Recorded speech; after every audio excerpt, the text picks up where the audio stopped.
Todo cristiano desea tener gozo. Todo cristiano. Todo cristiano sabe que necesita el gozo. Tú y yo necesitamos el gozo. Porque el gozo es el combustible de la vida cristiana. El gozo es el combustible de nuestro servicio al Señor. El sentido del deber, y nosotros debemos indudablemente servir al Señor porque debemos servirle al Señor, pero el sentido del deber puede sostenernos por un tiempo, pero no toda la vida. Es el gozo lo que hace que la obediencia no sea una carga insoportable. Es el gozo el que transforma el servicio en un privilegio. Es el gozo el que permite que nosotros podamos sufrir sin amargarnos la vida. De hecho, seguramente algunos ya están pensando en Nehemías capítulo 8, versículo 10, cuando el pueblo está triste oyendo la palabra del Señor y los sacerdotes le dicen: no os entristezcáis, porque el gozo del Señor es vuestra fortaleza. El gozo del Señor. Ahora, permítanme aclarar aquí que el gozo no siempre se manifiesta como un entusiasmo visible, como una emoción intensa. A veces los creyentes seguimos teniendo gozo en Dios aún en medio de las tristezas, de los dolores, de las aflicciones, de las pruebas. Nosotros podemos experimentar gozo en Dios con un corazón cansado, con un corazón herido. Definitivamente el aparato emocional de los creyentes es complejo. Hay momentos en que el gozo se manifiesta simplemente como una confianza profunda en el Señor, como un contentamiento tranquilo en medio del dolor. Pero, siendo honestos, también debemos reconocer que el gozo cristiano es una lucha. Yo no creo en esos creyentes que aparentan estar todo el tiempo en las nubes. No, el gozo cristiano es una lucha. De hecho, ahí está la paradoja del gozo. Podemos levantarnos en la mañana con un corazón lleno de gratitud y descubrir al final del día que el gozo parece haberse evaporado por completo. Y dígame si no es así.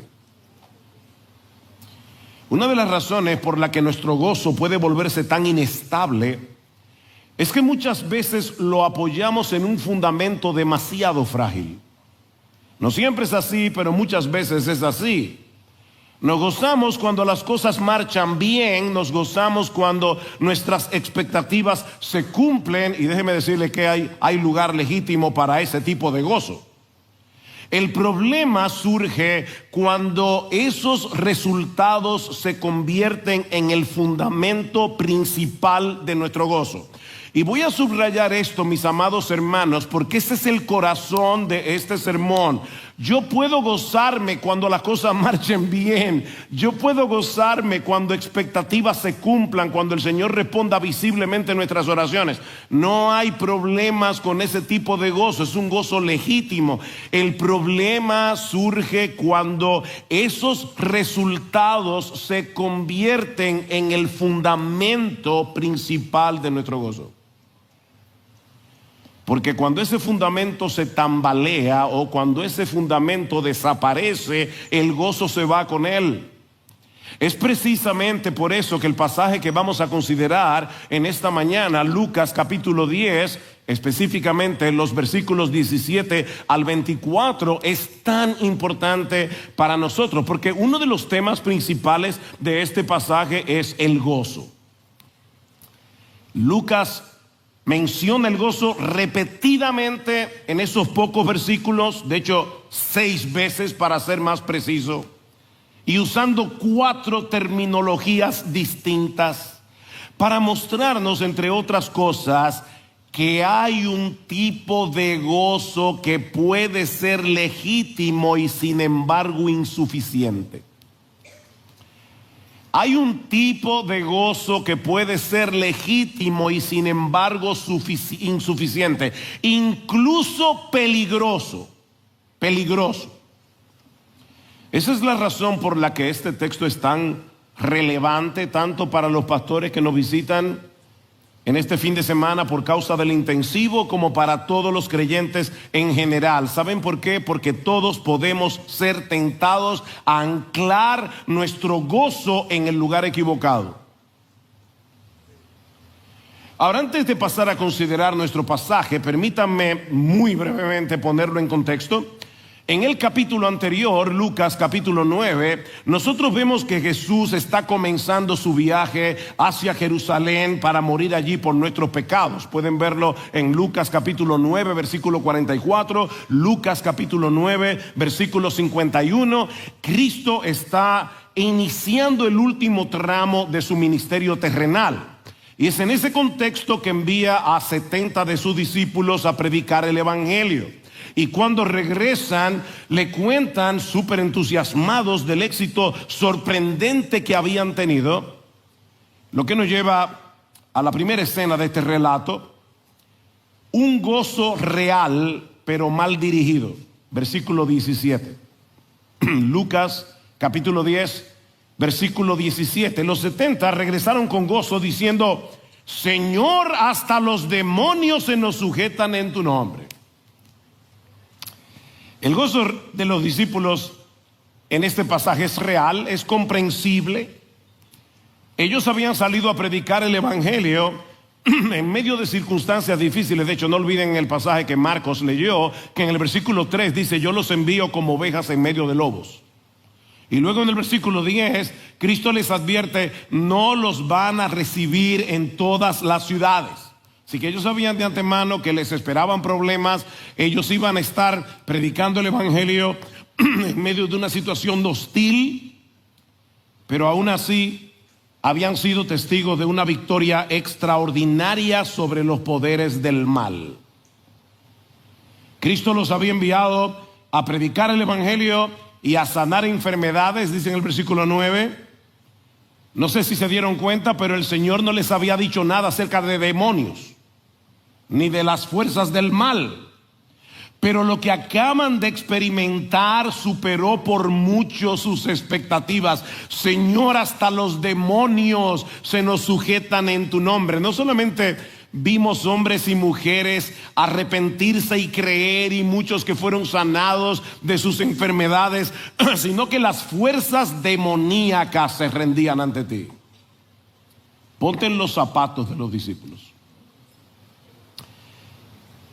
Ellos habían visto el poder del reino de Dios obrando de una manera más sorprendente de lo que habían imaginado. Así que, repito, mis hermanos, el gozo de los 70 era más que comprensible. Y todo esto no era más que un aspecto de algo mucho más grande. Vean el versículo 18. Él les dijo: yo veía a Satanás caer del cielo como un rayo. En otras palabras, miren, mis discípulos, no se trata de ustedes ni del impacto de su ministerio, sino del colapso del reino de Satanás ante la fuerza imparable del reino de Dios, salvando un alma a la vez. Cada vez que un alma es salvada, el diablo pierde a uno. Versículo 19. Mirad, os he dado autoridad para hollar sobre serpientes y escorpiones y sobre todo el poder del enemigo, y nada os hará daño. Cristo quiere que sus discípulos entiendan que ese poder no era suyo. Yo les he dado esa autoridad, yo les he dado ese poder, y aclaro, no para evitarles el sufrimiento. Mis hermanos, recuerden lo que les decía hace un momento. El mismo Jesús se está dirigiendo hacia el Calvario. El mismo Jesús les había advertido: yo los envío como ovejas en medio de lobos. Y si ustedes leen el libro de los Hechos, escrito por quién, escrito por el mismo Lucas, ustedes verán allí a creyentes fieles, a creyentes verdaderos, a siervos del Señor, siendo heridos, siendo maltratados, siendo encarcelados y siendo martirizados como Esteban. Así que que nadie se confunda, Jesús no está prometiendo a nadie que seremos inmunes al dolor. Pero sí promete que nadie podrá frustrar el propósito soberano de Dios a pesar del sufrimiento. Es en ese sentido que nadie os hará daño, nadie podrá frenar el propósito de Dios a pesar del sufrimiento. Mis hermanos, el Evangelio llegará hasta lo último de la tierra y salvará a cada uno de los escogidos del Padre, pase lo que pase. El gozo de los 70 era real, podemos entenderlo, pero ahora Jesús quiere hacerles ver el peligro que está detrás de ese tipo de gozo. Lo que nos lleva a la segunda escena de este relato, una tierna y necesaria corrección. Versículo 20. Sin embargo, les dice Jesús, no os regocijéis en esto, de que los espíritus se os sometan. Deténganse allí. No os regocijéis en esto. Jesús no está prohibiendo aquí el gozo ministerial, sino que lo está subordinando a algo más importante. Y aquí, por favor, mis hermanos, permítanme dirigirme a los pastores que están entre nosotros, aunque esto se aplica a cualquiera. Cuando el gozo descansa en lo que hacemos o en las cosas que logramos, siempre será un gozo frágil, porque es un gozo que viene y va dependiendo de los resultados. Y por favor, no me malentiendan. No es que no se gocen en ver a Dios obrar. De hecho, unos capítulos más adelante, en la parábola de Lucas 15, que dice el Señor, hay gozo cuando encontramos la oveja perdida, la moneda perdida, el hijo perdido. Hay gozo en los cielos cuando un pecador se arrepiente. No nos vamos a gozar nosotros en eso. Cuando se avisa, como hicimos esta mañana, que 4 personas pasaron de muerte a vida y a final de este mes van a dar testimonio en las aguas del bautismo de la obra que el Señor hizo en ellos. ¿No debemos gozarnos en eso, mis hermanos? Claro que debemos gozarnos. Pero Jesús quiere que los discípulos entiendan que nuestro gozo no puede descansar primariamente en los resultados de nuestro ministerio. El problema no es el gozo por causa del fruto, es hacer del fruto el fundamento del gozo. Se o no medio trabalengua, no sé. El problema no es el gozo por causa del fruto, es hacer del fruto el fundamento, la causa primaria de nuestro gozo.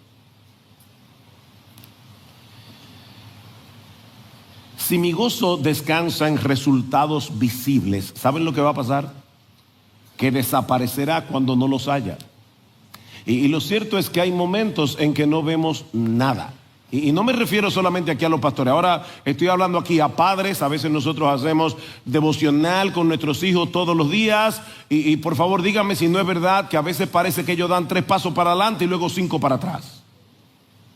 Eso es parte del trabajo que tú y yo hacemos como padres, como líderes de grupos pequeños, con cualquier ministerio que tú tengas. Si mi gozo descansa en resultados visibles, desaparecerá cuando no los hayas. Si depende del reconocimiento, se debilitará con la crítica, se debilitará cuando nadie parece darse cuenta de lo que estoy haciendo. Y otra vez, mis hermanos, no es tú nunca te has sentido invisible en esta iglesia. Aquí nadie ve lo que yo hago. El Señor lo ve. Pero hay algo más peligroso todavía detrás de este tipo de gozo. Y es que este tipo de gozo, mis hermanos, que depende de resultados visibles, podría, escuchen por favor lo que estoy diciendo con atención. Ese tipo de gozo podría, eso es un subjuntivo de que tal vez sí, tal vez no, ¿okay? Ese tipo de gozo podría estar revelando un problema del corazón. porque no siempre procede de la gratitud, sino de un deseo de validación. Un deseo de validación. O sea, pudiera ser que no estemos celebrando únicamente lo que Dios hizo a través de nosotros, sino lo que eso dice acerca de nosotros. Algo tenemos que estar haciendo bien, porque de lo contrario no estaría pasando todo esto. Mira, mi hermano, si necesitamos éxito ministerial para sentirnos valiosos, hemos hecho del ministerio un sustituto de Jesucristo. Y repito, esto no solo se aplica a los pastores, esto se aplica a todo creyente en su servicio al Señor. El orgullo y la idolatría son peligros reales para todos nosotros, peligros con los cuales debemos luchar. Y vuelvo otra vez y repito, no es pecaminoso desear ver el fruto de nuestra labor. No es pecaminoso que deseamos ver conversiones genuinas, creyentes que están corriendo bien. No es carnal orar para que la iglesia crezca. El problema, mis hermanos, no es querer frutos, sino necesitarlos para estar bien. Ustedes se imaginan a Ezequiel, y yo me río no porque sea broma, pero ustedes se imaginan a Ezequiel, Dios le dice a Ezequiel, vete a predicar a Jerusalén y a llamar a los hombres al arrepentimiento. De entrada te digo que no te van a oír. De hecho, a muchos de ellos les va a gustar cómo predican, hasta te van a aplaudir como si tú fueras un cantante de canciones románticas, pero no te van a hacer caso, ni uno solo. Ezequiel, en tu ministerio no habrá una sola conversión. Uy.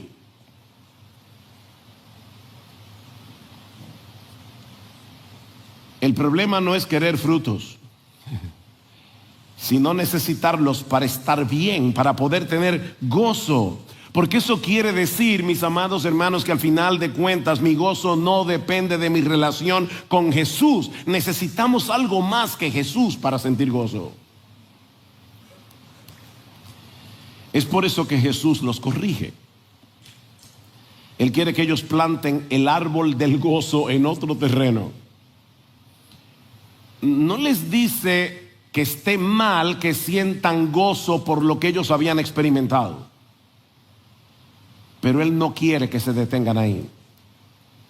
Lo que nos lleva a la tercera escena de este relato: un gozo que no depende de resultados, sino de la gracia de Dios. Un gozo que no depende de los resultados, sino de la gracia de Dios. Versículo 20. Sin embargo, no os regocijéis en esto de que los espíritus se os sometan, sino regocijaos de que vuestros nombres están escritos en los cielos. Qué precioso. En el tiempo del Señor, estar inscrito en el registro era una señal de pertenencia, era un reconocimiento oficial de ciudadanía, de identidad. Y aquí voy a dar una nota gramatical. El verbo que usa el Señor aquí se encuentra en un perfecto pasivo. ¿Y eso qué significa? Bueno, eso indica dos cosas. En primer lugar, que no fuimos nosotros los que inscribimos nuestro nombre en ese registro. Vuestros nombres fueron escritos. ¿Fueron escritos por quién? Fueron escritos por el Dios y Padre que los escogió desde antes de la fundación del mundo. Y en segundo lugar, eso significa que nada ni nadie puede borrar nuestros nombres de ese registro. Ya fueron escritos y quedarán escritos. Regocíjense en eso. El motivo principal de su gozo, les dice el Señor, no es el poder que ejercen sobre los demonios. Es el hecho de que ustedes pertenecen al reino de los cielos. Es que sus nombres están inscritos en el registro de los ciudadanos celestiales.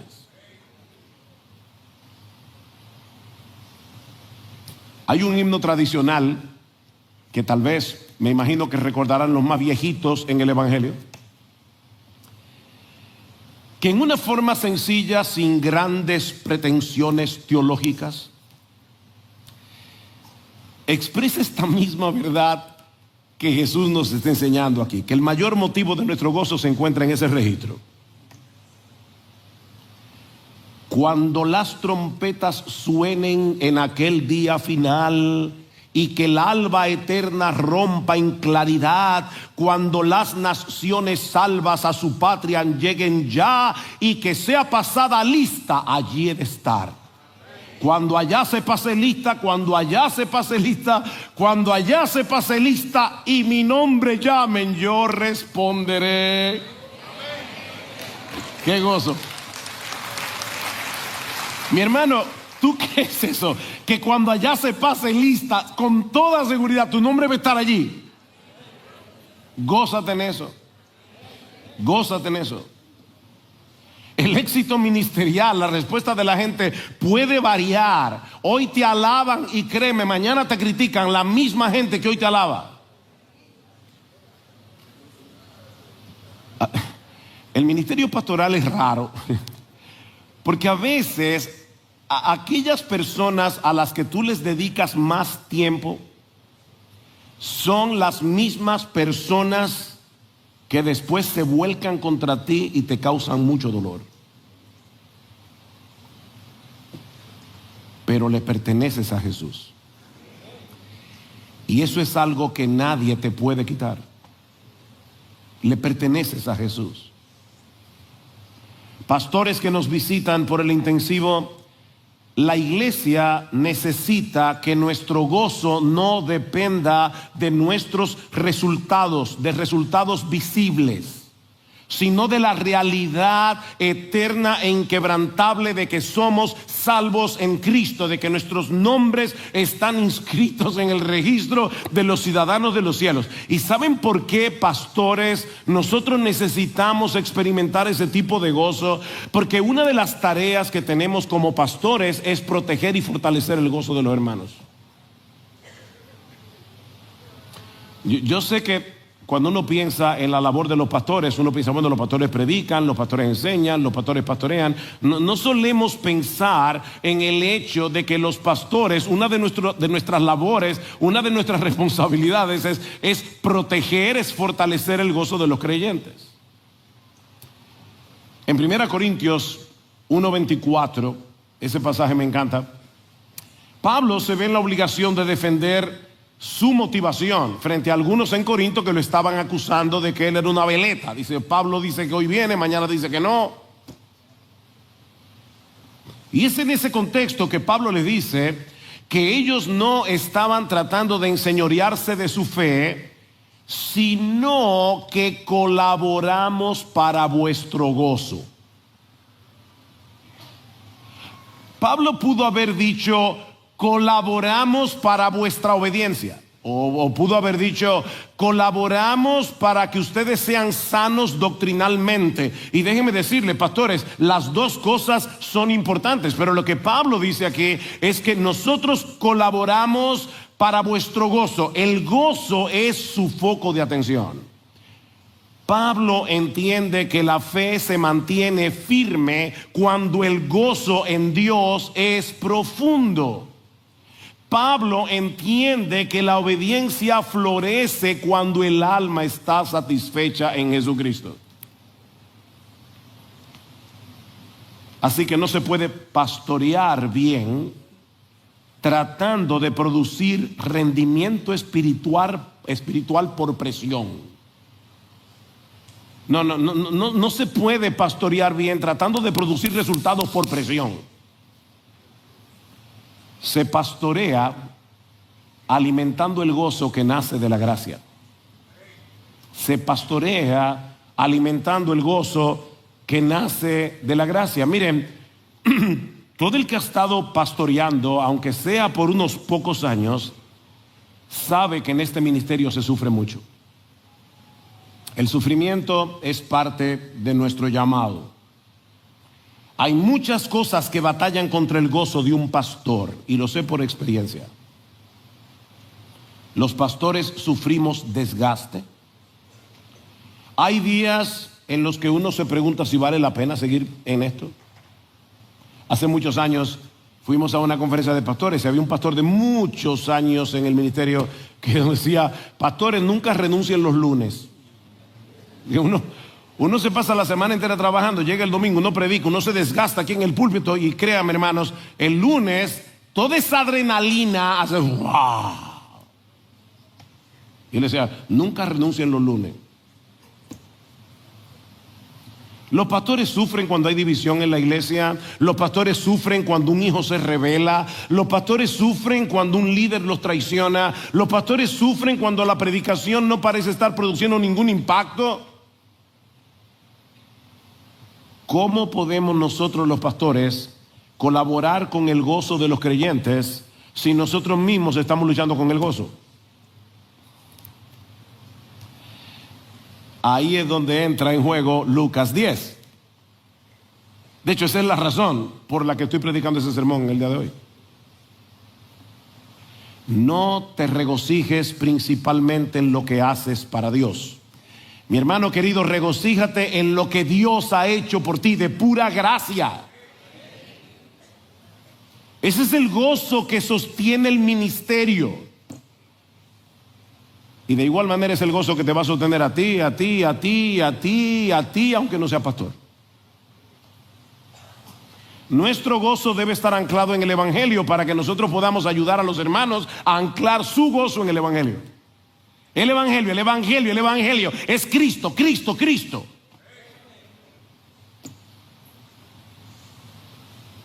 No se trata de una euforia momentánea, no es de ese gozo que estamos hablando aquí. Es una satisfacción profunda y estable que nace de saber que le pertenecemos a Jesús. Este es un gozo que puede convivir con las lágrimas. Es un gozo que puede convivir con el cansancio. Se trata de un gozo que incluso puede estar presente mientras el corazón está herido. Porque sabemos que le pertenecemos a Jesús. Recuerden, mis hermanos, que en Lucas 10 Jesús se está encaminando hacia Jerusalén para experimentar un sufrimiento indescriptible, para dar su vida en una cruz por cada uno de nosotros. Así que mientras los discípulos están aquí celebrando que los demonios se les sujetan, Jesús se está dirigiendo hacia el lugar de su aparente fracaso frente a esas mismas fuerzas demoníacas. Ustedes ven lo irónico de este pasaje. Ellos están diciendo: Señor, hasta los demonios se nos sujetan en tu nombre. Y Cristo sabía que los poderes del mal se iban a desatar en Jerusalén contra él. Ese fue el precio que él tuvo que pagar para que tu nombre y el mío estuvieran escritos en el censo de los ciudadanos de los cielos. Para que nosotros fuéramos reconocidos en gloria, él tuvo que ser rechazado en la tierra, ser abandonado por el Padre. Ese fue el costo de inscribir nuestros nombres en ese registro. Y mis hermanos, eso cambia completamente la naturaleza de nuestro gozo, seas pastor o no. Se trata de un gozo que está enraizado en el acto más decisivo de la historia: la muerte, la resurrección y la ascensión a los cielos de nuestro Señor Jesucristo.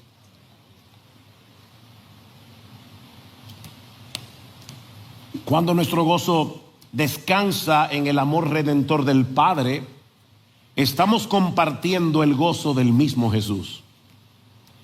Escuchen lo que sigue diciendo Lucas en el versículo 21. En aquella misma hora, él se regocijó mucho en el Espíritu Santo. Deténganse allí. Se regocijó mucho. Este es uno de los términos más fuertes que usa Lucas para referirse a la alegría en su evangelio. Y Lucas, los que han leído el Evangelio de Lucas, saben que él habla mucho del gozo. Bueno, esta palabra que usa Lucas allí significa literalmente un estallido de alegría. Jesús en ese momento tuvo un estallido de alegría producido por el Espíritu Santo. ¿Y en qué se regocija Jesús? ¿Qué es lo que le produce a Jesús este estallido de alegría bajo la sombra de la cruz? No lo olviden.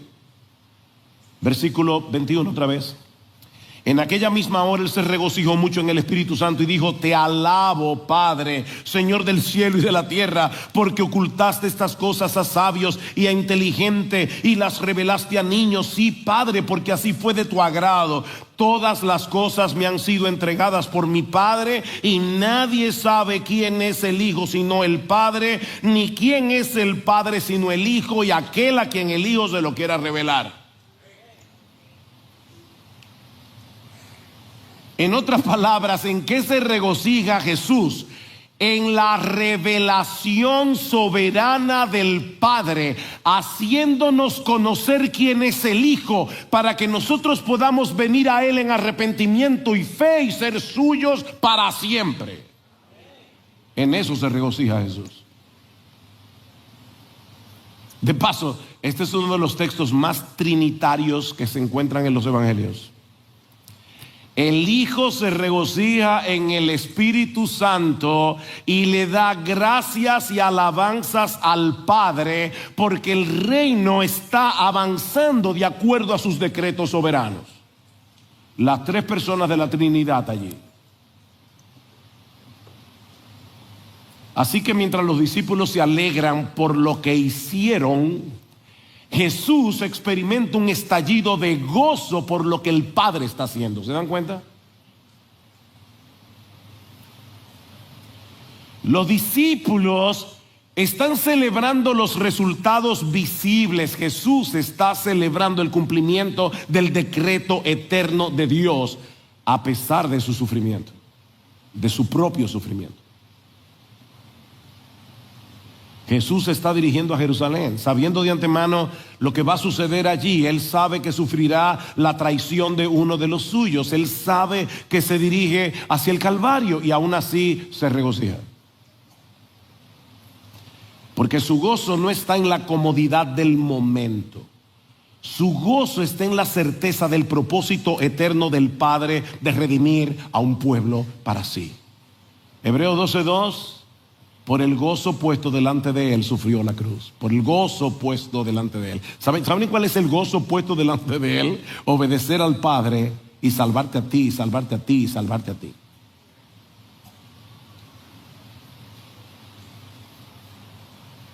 Ese es el tipo de gozo que Jesús quiere compartir contigo y conmigo. Iglesia, pastores, sí debemos gozarnos en que los pecadores se conviertan. Sí debemos gozarnos en ver vidas destrozadas por el pecado siendo transformadas por el poder del Evangelio. Debemos gozarnos en que surjan nuevas iglesias. Debemos gozarnos en que el Evangelio siga avanzando hasta lo último de la tierra. Por supuesto que debemos gozarnos en todo eso. Ha sido un gozo escuchar el testimonio de nuestros queridos hermanos, lo que Dios está haciendo en sus lugares respectivos. ¡Qué gozo! Pero nuestro gozo no descansa primariamente en si la iglesia está llena de gente cada domingo, en el éxito de nuestro ministerio. Mi hermano querido de IBCJ, cualquiera que sea tu ministerio, nuestro gozo no está en eso. Recuerda que el problema no es que nos gocemos en el fruto, sino en hacer del fruto el fundamento de nuestro gozo. Lo voy a repetir otra vez. Gózate en lo que el Padre hizo en Cristo para que tu nombre esté inscrito en el registro de los ciudadanos del cielo. Gózate en eso. ¿Qué hace Pablo en Efesios capítulo 1? Versículo 3, bendito el Dios y Padre de nuestro Señor Jesucristo, que nos bendijo con toda bendición espiritual en los lugares celestiales en Cristo. Él nos escogió desde antes de la fundación del mundo. Él nos predestinó para ser santos y sin mancha. Él nos adoptó en el Hijo amado. Él nos selló con su Espíritu. ¿Tú quieres más?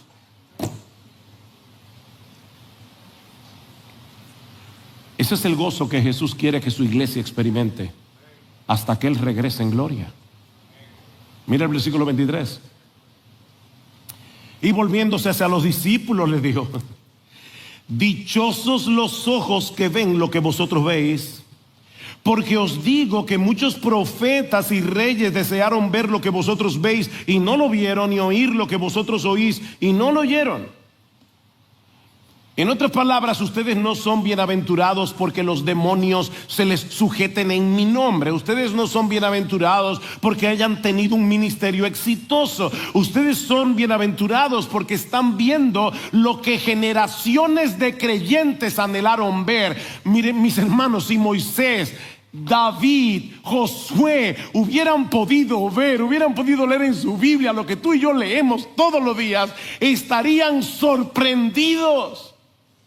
¡Qué bendición tienen esta gente! Ellos viven después de la cruz, ahora lo entienden. Ellos viven después de la resurrección. Ellos saben que el Hijo está sentado ahora a la diestra del Padre. Ellos saben todo eso. Bienaventurados. Los profetas del Antiguo Testamento anunciaron la gracia del Mesías. Nosotros que vivimos después de la cruz y de la resurrección, tenemos el privilegio de participar plenamente de esa gracia. ¿Recuerdan lo que dice Pedro? Los profetas que profetizaron de esta gracia destinada a vosotros inquirieron y diligentemente indagaron acerca de esta salvación. A ellos se les dijo que no era para ellos que estaban ministrando todas esas cosas, sino para los creyentes del nuevo pacto, para ti y para mí. Y luego Pedro termina diciendo cosas en las cuales anhelan mirar los ángeles. Y la idea es que los ángeles están de puntillas viendo lo que está pasando en la iglesia y por decirlo en una forma humana, es que casi no lo pueden creer. Y tú y yo somos parte de eso. Qué privilegio. Pastores, iglesias, es un enorme privilegio que Dios nos use para hacer su obra. Pero nuestro más grande privilegio es que Dios nos haya escogido y salvado en Cristo para morar en su presencia por los siglos de los siglos.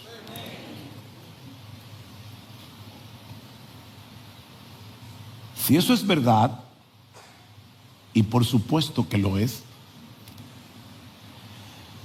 tú y yo somos partícipes de un gozo que ni la crítica, ni el sufrimiento, ni el abandono, ni el fracaso puede destruir.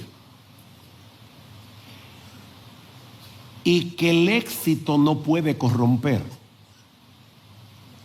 Porque los discípulos aquí están en un contexto de éxito.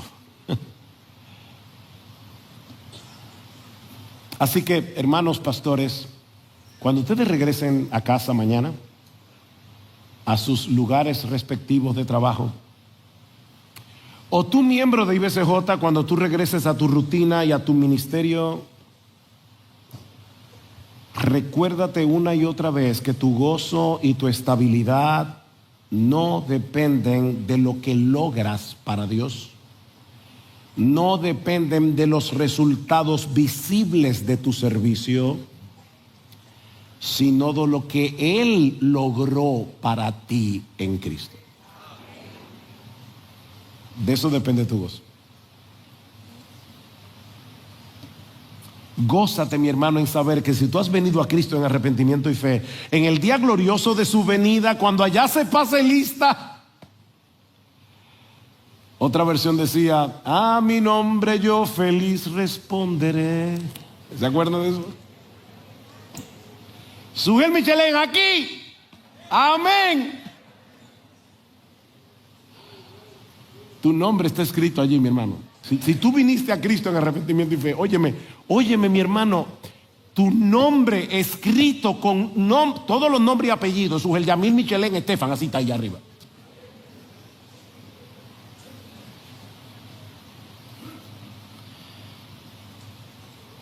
Gózate en eso.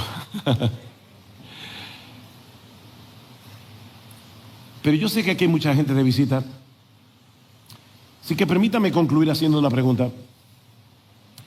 ¿Está tu nombre inscrito en ese registro?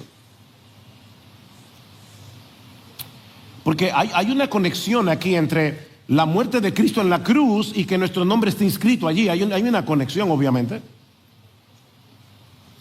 Cristo tuvo que cargar con nuestros pecados en esa cruz.